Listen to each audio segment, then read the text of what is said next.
Hey everyone, this is Remy, and this video is going to cover the Math 124 note outline for section 1.2, which is on functions and graphs.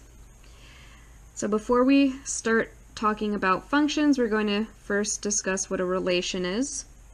A relation is a correspondence between a first set, which is called the domain of the relation, and a second set,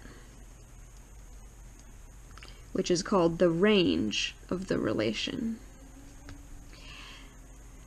Each member of the domain must correspond to at least one member of the range.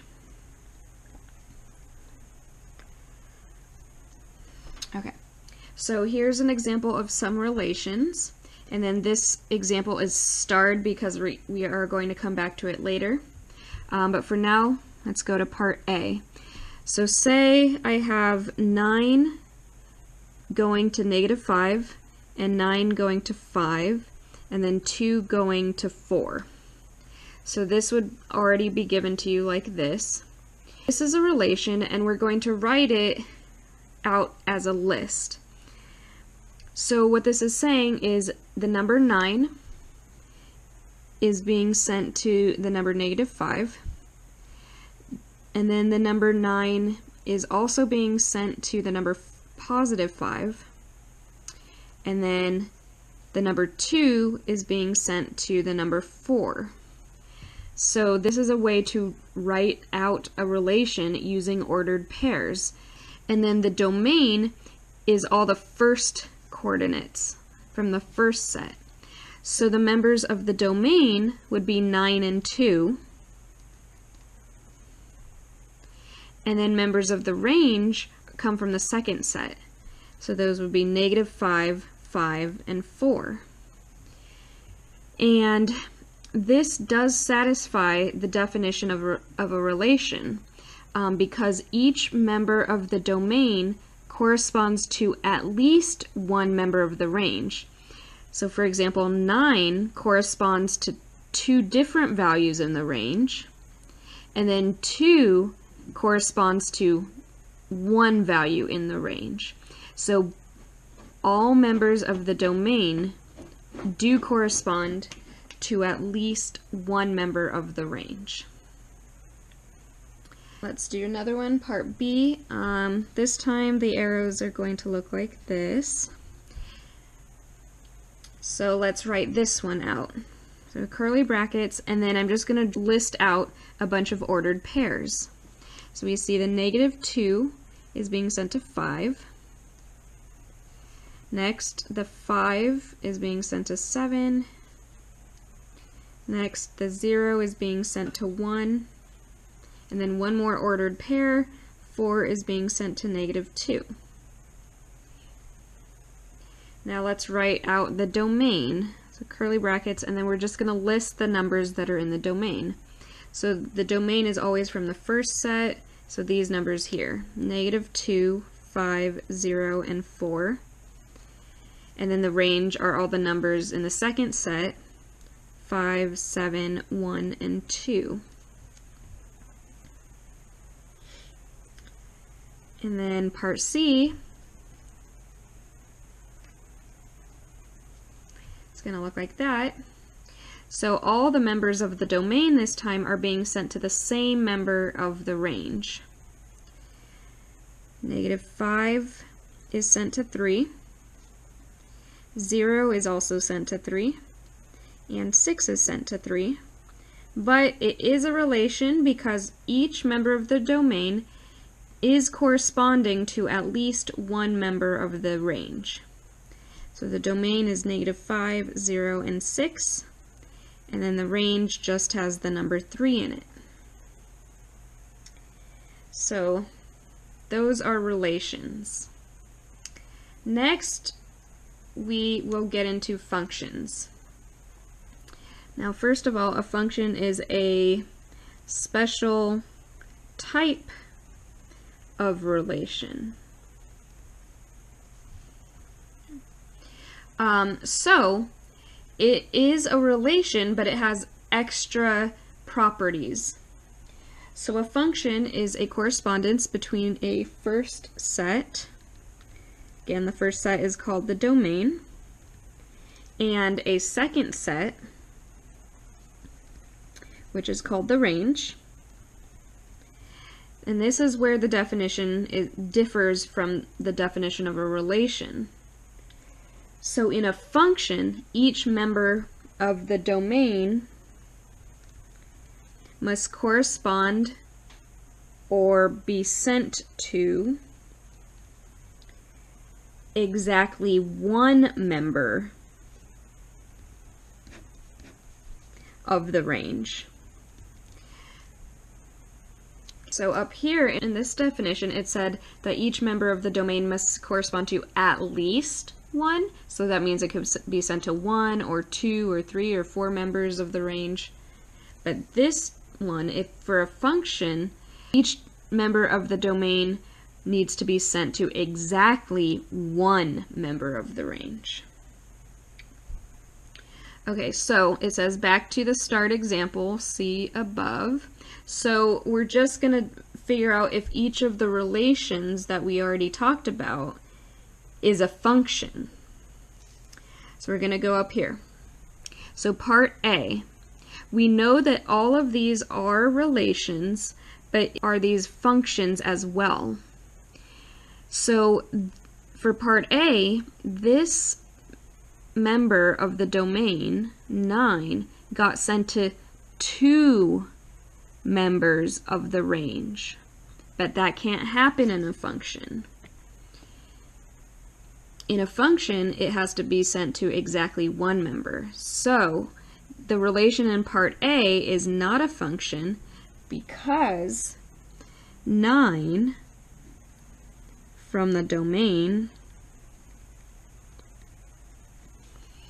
is sent to more than one member of the range. And we can't have that for a function. Let's go and do the same thing for part B. Is this a function? Is each member of the domain sent to exactly one member of the range? Well, -2 is sent to just 1, 5 is sent to just 1, 0 is sent to just 1, and 4 is sent to just 1. So this time, yes. Yes, because each member of the domain is sent to exactly one member of the range. So it is a function. And then we're going to do the same thing for part C on the next page, so let's just look at it now. So is this a function? Is each member of the domain sent to exactly one member of the range? Well, this one is sent to one member, this is sent to one member, and this is sent to one member. So yes, this one is also a function. So let's write that down on the top of the next page. So is the relation in part C a function from the previous page? Yes, because, well, we've already written this, so I'm just going to write same as B. So now, functions are what we really want to discuss, and there's certain notation that goes along with functions. So that's what we'll talk about now. So in the previous section, in 1.1, we graphed this equation. Oh, this is a minus.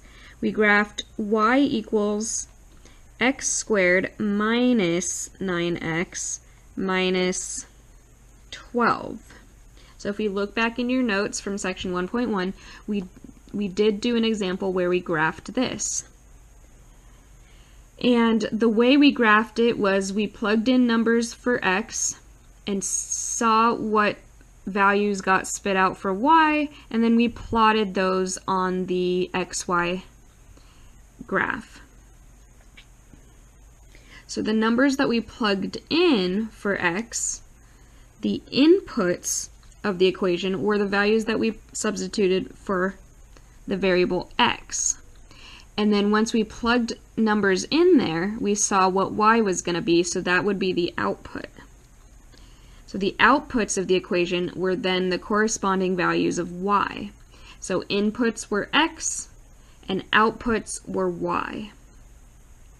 So what we're going to do is we're not going to call the outputs y anymore. Instead of calling the outputs y, we'll call them f of x. So the equation y equals that, for example, is written now like this. So this notation, f of x, is read as how I've been saying it, f of x. And even though the f and x are right next to each other, it does not mean f times x. That's not what this notation means.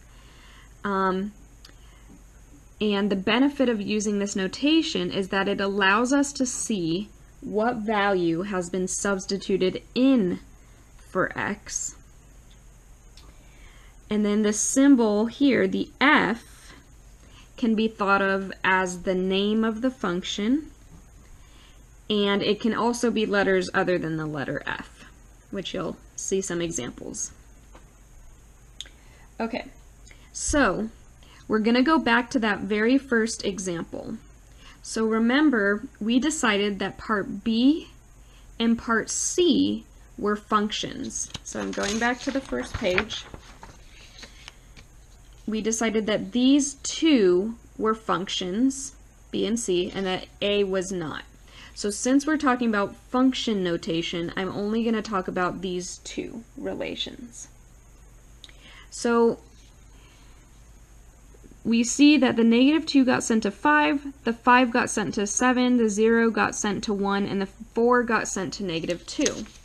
So to write that using this new function notation, we would say that f of -2 equals 5, because -2 got sent to 5. Something else we could write is f of 5 equals 7, because 5 got sent to 7. And then f of 0 equals 1, because 0 got sent to 1. And lastly, f of 4 equals 2, because 4 got sent to 2.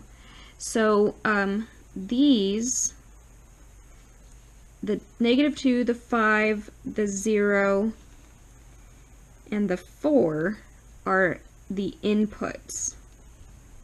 And then the 5, the 7, the 1, and the 2 are the outputs. So the number that we write here is just the number from the domain that we're plugging into the function to see what gets kind of spit out of the function. And then for part C, if you look back, or if you remember, all three of the numbers in the domain got sent to the same number in the range. They all got sent to 3. So f of -5 was 3, f of 0 is equal to 3, and f of 6 equals 3. And so again, this is just coming from the first page in part C, where all the three numbers, -5, 0, and 6, got sent to the number 3. So now we're going to do an example where the function is in the form of an equation. So we have a function f given by f of x equals x cubed minus 3x plus 4. And then we're going to have another function, a different function called g, and that's going to be given by g of x equals 1 over x minus 4. Part A asks us to find f of 0, so we are going to use the f function, and normally there would be an x here. We'd say f of x, but the x got replaced with a 0, so that's telling you to replace all the x's with zeros. So I have x cubed minus 3x plus 4, but I need to replace every x with a 0. So instead of x cubed, I have 0 cubed minus 3 times, instead of x, I have 0, and then plus 4. And then I just simplify this. 0 cubed is, of course, 0, minus 3 times 0, which is still 0, and then add 4, so I get 4. So f of 0 equals 4. And then the next one is slightly different because instead of replacing x with one number, like in part A, we're replacing x with this whole expression. And then we're using g this time, so we're going to use this function, and every time I see an x, which is just once this time, I'm going to replace the x with this whole thing. So I get 1 over negative 5 halves k minus 4. So in the numerator there's a 1, and then all of this is in the denominator. And when you have more complicated expressions in the numerator or the denominator, you handle those all at once first. So in the numerator there's nothing to do, it's just the number 1. But the denominator, we have negative 5 halves k minus 4. We can combine these, but before we combine them, we have to make sure that they have the same denominator. So since this one has a denominator of 2, we're going to try to make this one have a denominator of 2 as well. So I have negative 5k over 2 minus, well, if I multiply 4 by 2 over 2, I get 8 over 2, which is, of course, the same as 4, so this is fine. And then, now that they have the same denominator, still not doing anything with that numerator, but these two fractions, I can now subtract this from this, combine them into one fraction, so I have negative 5k minus 8 all over 2. And even to be more clear, I'll just put this in parentheses to show that the 1 is in the numerator and then this is what's in the denominator. And so now we have 1 divided by this fraction. Well, to divide a fraction by a fraction, you take the first fraction, which is 1, and multiply by the reciprocal of the second fraction. So the reciprocal of that denominator is 2 over negative 5k minus 8. And then we have 1 times that fraction, which is just this expression. So after all that simplifying, we find that g of negative 5 halves k is equal to 2 over negative 5k minus 8.